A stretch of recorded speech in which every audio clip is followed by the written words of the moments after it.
Hello, thank you for watching my channel today. My name's Sarah and my channel is called Your True Shelf.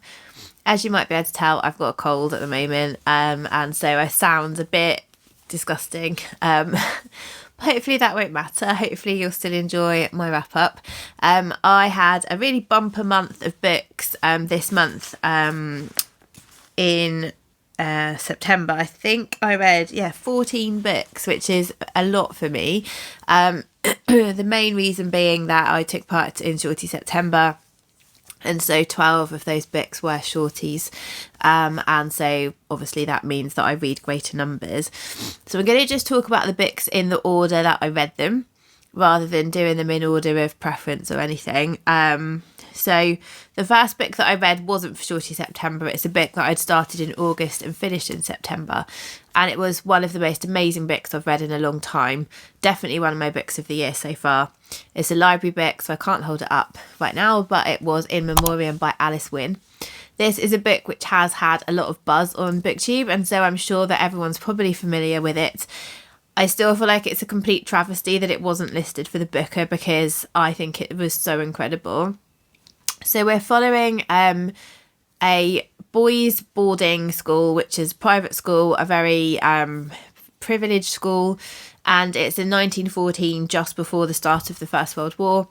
And our two protagonists are about 17, and they are Henry Gaunt and Sidney Elwood, and they are in love with each other, but they both don't have the courage to tell the other. Elwood is much more flirtatious and kind of open than Gaunt, but they still don't have the kind of courage to admit their feelings to each other. It has a school newspaper, and in the school newspaper we see previous boys to the school, or men who have signed up, and we get reports through the newspaper throughout the book of men who've been wounded or killed in action. And Gaunt is the first person to sign up of the two. I think he's slightly older, and Ellie, or Elwood as Ellie is how he's known, signs up afterwards. And it's basically talking through their life. It's very, very graphic and very shocking. And also how the love story of the two men works its way through that experience as well. I really actually like reading World War fiction, and I found this was done extremely well. I haven't read any queer love stories that are set in the war, and I thought that this was brilliant. I have heard a criticism from Mercedes saying that she felt, would people actually be supportive of queer relationships in that time period, because some people are supportive, and I don't know the answer to that, but I guess wartime kind of changes things, doesn't it? It kind of changes people's minds at the time, even if not afterwards. So anyway, I loved that book. I thought it was absolutely incredible. I'd recommend it highly, and obviously 5 stars. After that, I read my first shorty, which was A Ream of One's Own by Virginia Woolf. I read this as a modern classic. This is an essay about feminism, really, and about having your own space as a woman to write. And I think I made an error with this one, because I listened to it on audio, and I think it was narrated by Tilda Swinton. But it's about 4 hours, and I listened to it pretty much all in one go, and I actually think that I would have been better having read it much more slowly and dissected it more, because there were some excellent points in here. Other times I found it a little bit rambly, where there was lots of tangents, but I think I need to read it again in future, but at a slower pace. So I think I only gave this one 3 stars, but I think I could have enjoyed it a lot more had I read it in a different way. So I think that's me, not the book. The next one I read was my book in translation. This is My Love Mixup by Aruko and Wataru Hinakure, and translated by Jan Cash. This book is my first foray into manga, and it was cute. It was good. I enjoyed it. It's basically like a mix-up, as it says on the cover. So one of the boys fancies the girl. He asks to borrow her eraser, and when he borrows her eraser, he sees that this boy's name on it. So he thinks that she fancies him, and then he sees him holding it and thinks that he fancies him. So it's all a bit of a love triangle mix-up, and it's quite funny. It explores queer relationships as well, and it was really sweet, and there's lots of muddles and mix-ups in it, but I'm not sure that I can see myself sort of going through a whole series. I don't know, possibly. How much did I give it? 3 stars as well for this one. I then finished another book, which again wasn't a shorty, but it was a book, which was If I Survive You by Jonathan Escoffrey. Again, another kind of disappointment for me. I started off really enjoying this book, thinking it was going to be 5 stars, but then it really went downhill for me. So it's a collection of interconnected short stories by description, although I think it could easily be just classed as a novel with chapters from different people's perspectives. It doesn't really read like short stories, in my opinion.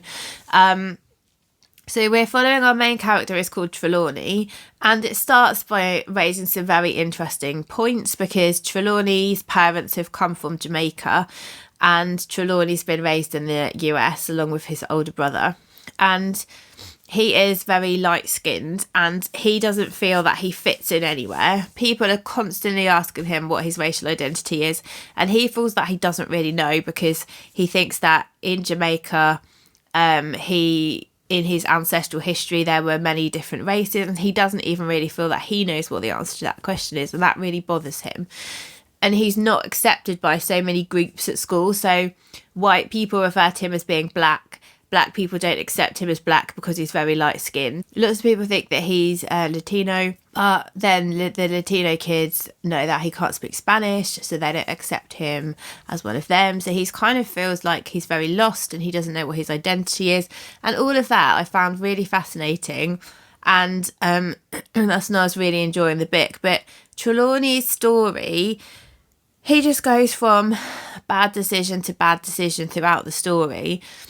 And I don't mind that happening, and I don't mind when you don't really click with a character. But as I've said before, one thing that for me is really important through the story, that they start off here, they go through difficult times, they end up here, you know, that they mature, they develop, they progress as a character, they learn from the past. And when that doesn't happen, I sort of feel like I know that doesn't happen in everyone's lifetime, and not everybody learns from previous mistakes and stuff like that.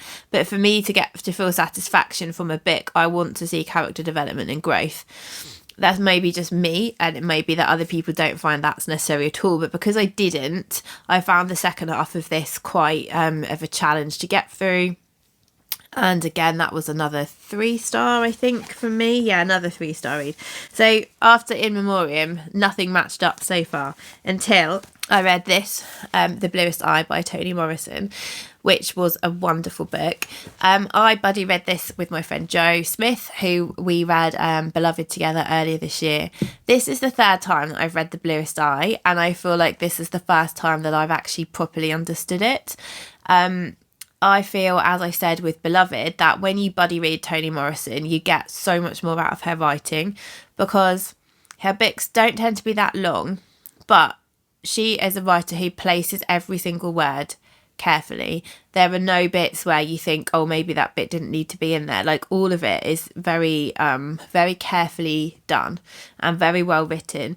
And then it's easy to miss things by reading the sentences and kind of not really digesting them. So I found that buddy reading this was a brilliant way to get the most out of it. So in this book, we're following Pecola and her family. So she has a brother who's not featured that much, and her parents.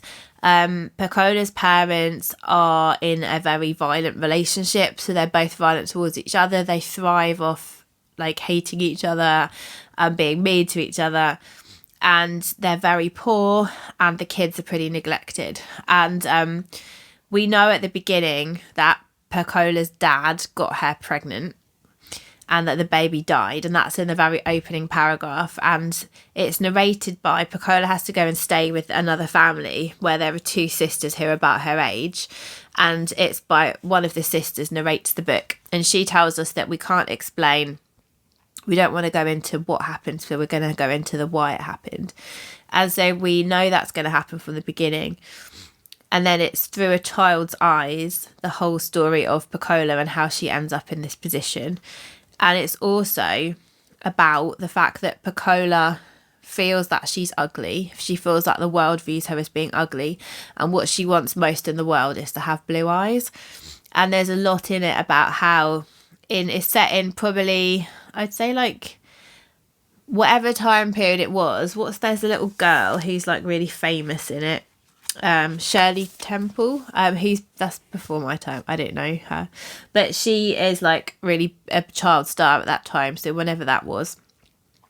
And it's a time when the whole of the media and all the messages that children grow up with is that having blonde hair and blue eyes is the best thing that you can have. And anything that doesn't match up to that isn't it going to be the same. And so Pecola's grown up like not liking how she looks and wanting to look like these blonde haired, blue eyed little girls, some of whom feature in the book and are really quite horrible to Pecola. And Pecola's mum even looks after a little girl who has blonde hair and blue eyes, and she appears to love her more than her own child.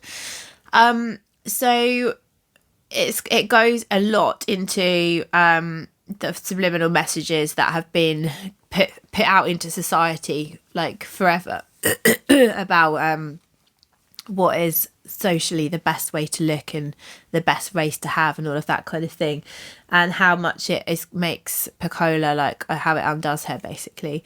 It's a wonderful book. It's very triggering in terms of like there's incest, rape, child abuse, but the first part of the book there's a lot of humour in it as well. There's some lines which just literally cracked me up in the book, but then it does get very dark and serious as well. So a wonderful book, and I'd really recommend Buddy reading it. So that was a 4.75 stars, that one. Then I read another library book, which was an unexpected purchase. I had Tiny Moons by Nina Mingya Powles, which is a book that I heard about from Jen Campbell. So Nina is of Chinese and Malaysian heritage, and she grew up in New Zealand, and she goes over to Shanghai for a year to study and to learn the language and to sort of connect to her kind of cultural roots. And it's a memoir, a memoir told through food really, of her year in Shanghai and all about the food. And this book, oh my gosh, the food descriptions. So there's so much about dumplings, and I just craved dumplings after this. Like I love dumplings. There's a really good market stall in Norwich which sells like vegan, I'm not sure if it's Korean, or I'm not sure what the actual country is that the food is from, but it's like ramen and noodles and soups and dumplings, and oh, it's so good.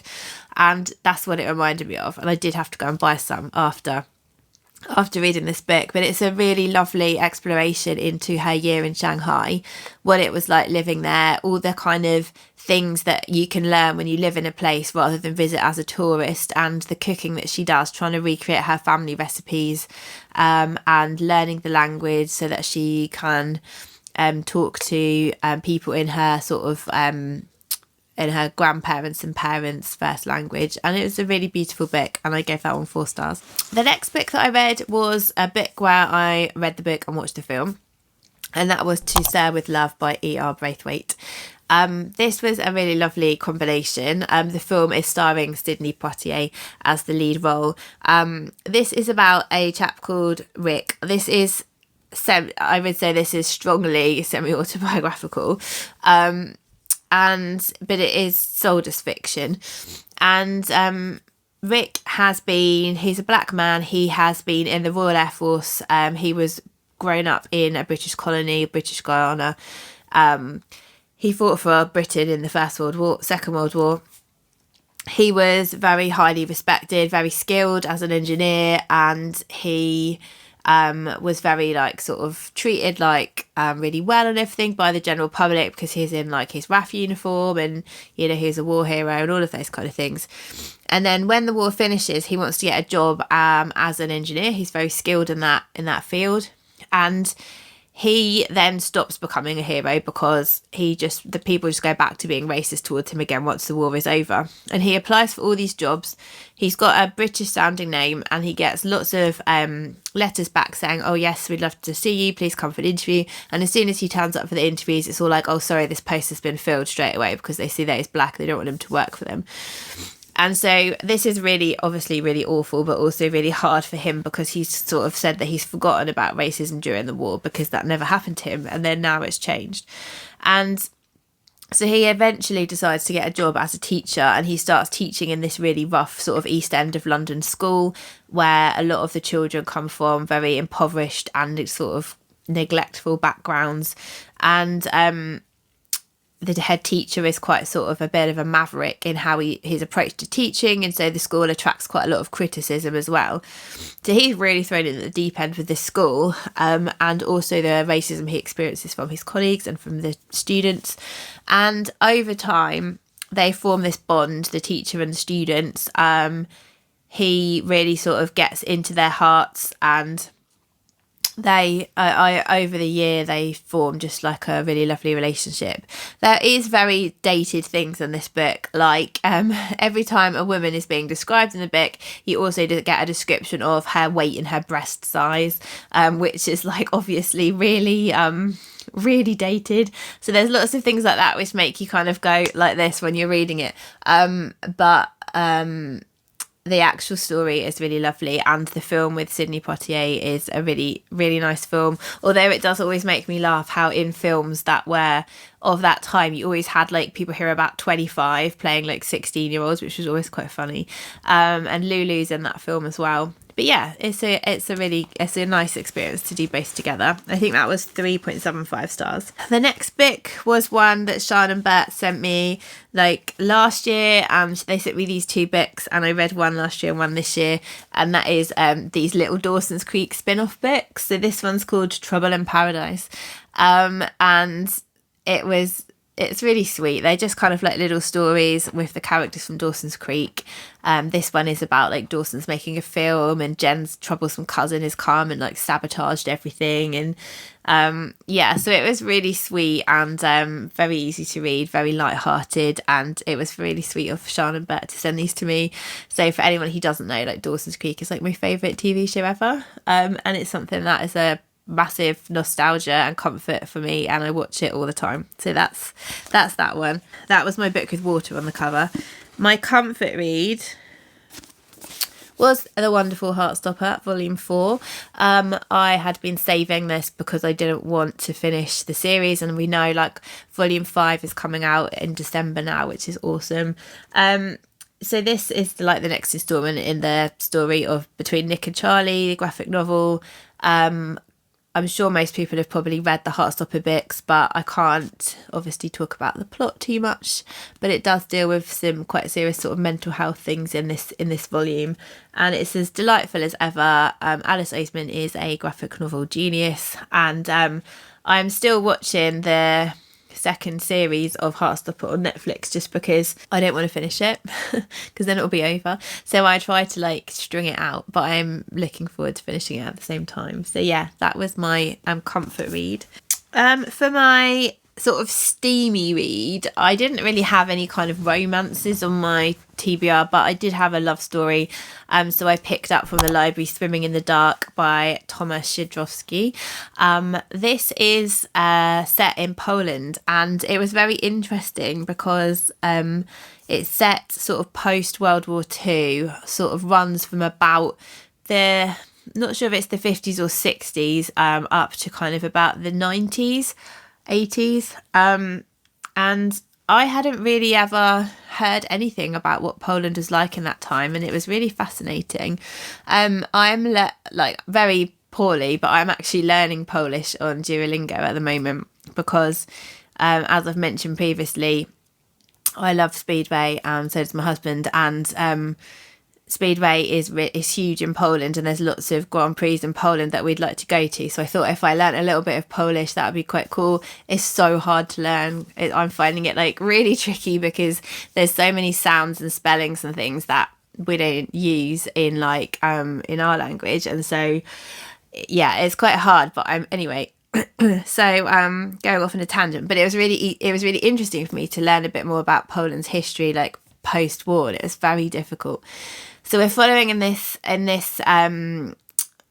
story Ludwig, and he is kind of about 18, and he goes to a camp over the summer for like on a fruit farm to work, and he meets this other guy called Janusz who he falls in love with, and Janusz and Ludwig start a relationship together, and it has to be kept like completely secret because like being gay in Poland at that time like was an arrestable offence, and Janusz ends up working in kind of like a civil service position, which causes a bit of tension between them because Ludwig thinks that his mum and his grandma are very much like sort of anti-state, and Janusz is very like, we have to stick by the rules apart from their relationship, and it sort of causes some interesting political divides between them as well, and it follows their relationship through quite a lot of years and what happens to them, and I really enjoyed it.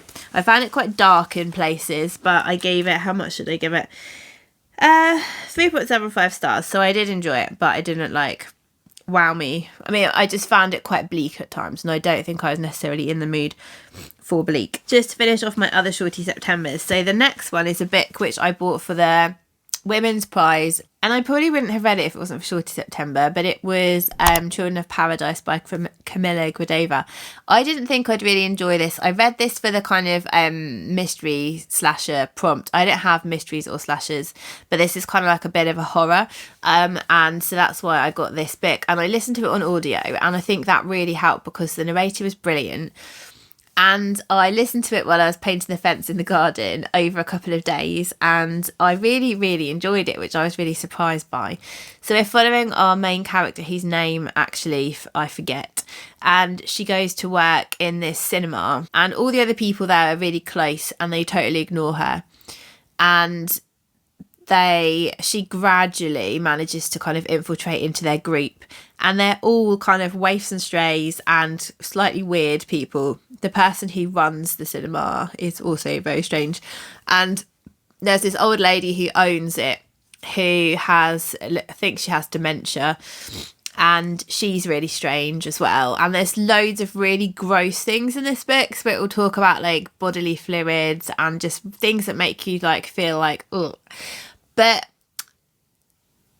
in the context of the cinema, I don't know if I'll actually look at cinemas in the same way again. It was like a part of the story, and it made you feel lots of kind of feelings, I suppose. And it was just about the weird and gross things that happen at the cinema and these characters' lives and how they kind of come together and move apart again. And I don't really know how else to describe it, but it was kind of weird, creepy, gross horror. But I actually really enjoyed it, and yeah, that was a surprise to me, and I gave that one 4 stars. For the historical prompt, I had one of these little penguin moderns, which is The Custard Heart by Dorothy Parker. I have already forgotten all of the stories in here. Oh yeah, I think it's basically about, looking at it, it's basically about sort of depressed women and their relationships is kind of what I think. I didn't particularly enjoy the stories. I felt like they were quite well written, but they weren't really for me. I didn't really enjoy them. I'm not a massive short story fan. Yeah, that's all I have to say about that, really. And then my final shorty, which was a book that made me look cool, which was one I bought on Heather's recommendation and I loved, was West by Carys Davies. I've had this for ages, like a good couple of years, and I'm really glad I read it because it was a brilliant book. So this is set in America in probably like the 1800s, and we're following this guy called Cy Bellman, who is a single dad. He's got a daughter who's about 12. His wife has died, and he's heard reports that there are these things which I think are probably either mammoth or dinosaur bones, which are over the other side of America. And he wants to go and find these and bring back reports of them and sort of gain notoriety for being the person who made this discovery. So he decides, like, his family think he's crazy, but he leaves his daughter in the care of his sister, and he just leaves them and to fend for themselves. And they've got this really creepy neighbour who's got his eye on the 12-year-old daughter. And it's about it alternates between his journey across America on this kind of fool's errand trying to look for these bones, and the daughter and the aunt who are left behind.